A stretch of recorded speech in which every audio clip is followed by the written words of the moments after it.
nuevo testamentaria. Viene del Antiguo Testamento. Porque desde el Antiguo Testamento Dios proféticamente, no solamente por los profetas, sino por medio de Moisés y a través de la ley, estaba manifestando la obra maravillosa y gloriosa por la cual Dios tendría misericordia de nosotros los gentiles y nos abrazaría como un pueblo santo y nos llamaría sus hijos para herencia de su gloria.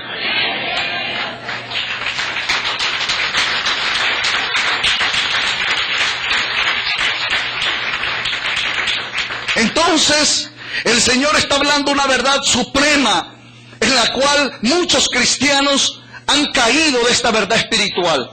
Y lo vamos a anunciar.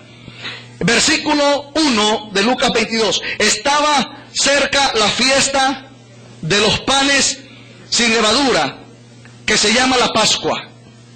Tome en sus apuntes, o escribe en sus apuntes la palabra panes sin levadura. Bien, luego dice el versículo 7 de Lucas capítulo 22. Llegó el día de los panes sin levadura. En el versículo 1 dice, estaba cerca la fiesta. Se acercaba la fiesta. En el versículo 7 dice, llegó el día. Aleluya. Llegó el día. Aleluya. El día de los panes sin levadura. Ahora, dice, el cual era necesario sacrificar el cordero de la Pascua. Dios del cielo, Dios y Padre, Dios de amor, ¿tú creerás que el diablo, que el pecado, que la mentira, que la lujuria, que la idolatría va a arrancar de mi alma que el Hijo de Dios, por descender del cielo y venir a ser engendrado en el vientre de María, bajo un cumplimiento profético de la voluntad de Dios, que era necesario que Él naciera de mujer y naciera bajo la ley? El hecho de que Jesús hubiera descendido del cielo en naturaleza de hombre, cuando Jesús descendió del cielo al vientre de María, muestra el Señor por la palabra que ahí es cuando Jesucristo toma la naturaleza de pan. Es decir, el hecho de que Dios se hizo hombre y descendió del cielo en naturaleza de maternidad, en naturaleza de simiente, en naturaleza de engendrado, en naturaleza de ser engendrado por el Espíritu Santo de Mateo capítulo 1 versículo 21. Esa es la palabra pan, ese es el término pan. Pero dice la Escritura de Lucas 22:7, llegó el día de los panes sin levadura, el cual era necesario sacrificar el cordero de la Pascua.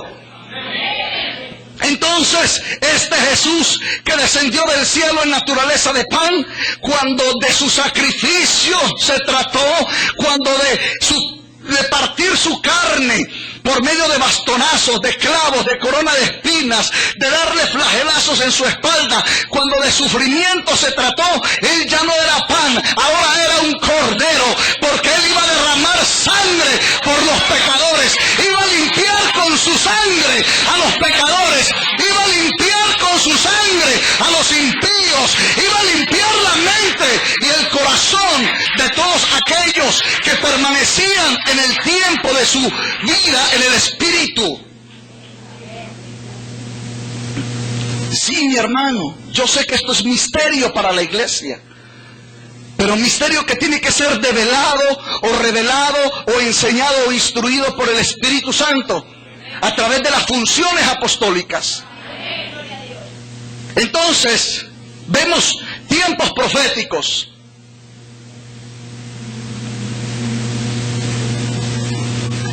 Diga conmigo, tiempos proféticos. Para que usted me entienda, solo la profecía de Dios y solo los profetas de Dios pueden mirar a Jesús en dos tiempos en este pacto. Un tiempo como pan y otro tiempo como cordero. Quiero que me escuches, porque esos dos tiempos proféticos se tienen que cumplir en los dos tiempos de la Pascua, en nosotros los hijos de Dios. Si dices que eres cristiano y no has vivido esta verdad, es porque no habías recibido la instrucción, la enseñanza y el conocimiento verdadero de Dios en el Espíritu bajo las atmósferas proféticas y apostólicas en Jesucristo el Señor. Entonces, ¿cuál es el primer tiempo de los panes sin levadura? Vaya conmigo a 1 Corintios. Diga conmigo, panes sin levadura. Vamos a ver qué es un pan leudado y vamos a ver qué es un pan sin levadura. Y vamos a ver quién es ese pan ahora en la tierra en Jesucristo. 1 Corintios capítulo 5. 1 Corintios, el capítulo 5. Voy a leer rápidamente del versículo 1 al versículo 8. Si ustedes por favor han llegado allí, me dan un amén. 1 Corintios capítulo 5, versículos del 1 al 8, lo voy a leer rápidamente. De cierto se oye que hay entre vosotros fornicación. Ahora entenderá por qué Dios instituyó la Pascua por medio del apóstol a través de Jesucristo como Señor y Salvador sobre los corintios. Si usted está entendiendo que 1 Corintios es la iglesia de los corintios, el Espíritu Santo está hablando del apóstol Pablo, que aún hay fornicación entre los creyentes corintios. Que para ser honesto, esto está sucediendo en la iglesia cristiana de hoy en día. Hay entre los creyentes quienes fornican todavía, declarando que Jesús es su Salvador y su Señor, y están todavía en pactos de pecado, abriéndole puertas a Satanás, fornicando, cuando ellos saben que fornicación es cosa inmunda ante los ojos de Dios y es pisotear la sangre del Cordero.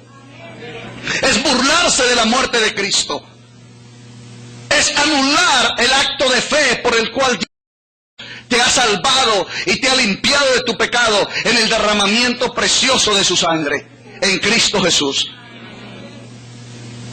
Por favor, dice la Escritura, de cierto se oye que hay entre vosotros fornicarios, y tal fornicación cual ni aún se nombra entre los gentiles. Es decir, hay pecado dentro de la iglesia que ni siquiera entre los mundanos se ve esa naturaleza de pecado. ¿Cuántos están aquí con Jesucristo? Tanto que alguno tiene la mujer de su padre, y vosotros estáis envanecidos. ¿No deberíais más bien haberos lamentado para que fuese quitado de en medio de vosotros el que cometió tal fornicación? El apóstol Pablo dice, saquen de la iglesia a los fornicarios. Si uno como apóstol o como pastor al fornicario lo echa fuera, a tal pastor o a tal apóstol lo condenan. Pero Cristo manda esto. Ahora, lo que hago como apóstol es acercarme a esta mujer fornicaria, es acercarme a este hombre fornicario y decirle, por favor, varón, por favor, varona, te lo suplico, arrepiéntete de tu pecado para que puedas ser la masa del cuerpo, para que puedas pertenecer al cuerpo de Jesús. Hoy en día, las tinieblas quieren enceguecer el entendimiento y la sabiduría del pacto de Dios en los ministros de Dios, para que los ministros de Dios permitan que dentro del cuerpo de Cristo, la masa del pan de Dios, que somos nosotros, estemos contaminados y leudados y no hagamos nada al respecto. Hermanos, los que de tal pecado y otros que vamos a mencionar no se arrepientan, no pertenecen al cuerpo de Cristo, no pertenecen a Cristo y no tendrán victoria de la muerte, porque no han tenido victoria en la sangre de su pecado. ¿Usted me está escuchando? En otras palabras, si el diablo viene y quiere traer una hermana de la iglesia o quiere traer una mujer de la calle para que yo me mancille en ella como con naturaleza de inmundicia de pecado y yo no me arrepienta de mi iniquidad, yo no pertenezco al cuerpo de Cristo aunque vaya a la iglesia cristiana por 22 años. No es ir a la iglesia cristiana por 22 años, es formar parte del cuerpo de Cristo por el cual Él murió por nuestros pecados y en nuestro corazón, en nuestra mente y en nuestro espíritu debe de haber integridad del hermano como el hermano, porque somos pan sin levadura. Pan sin levadura.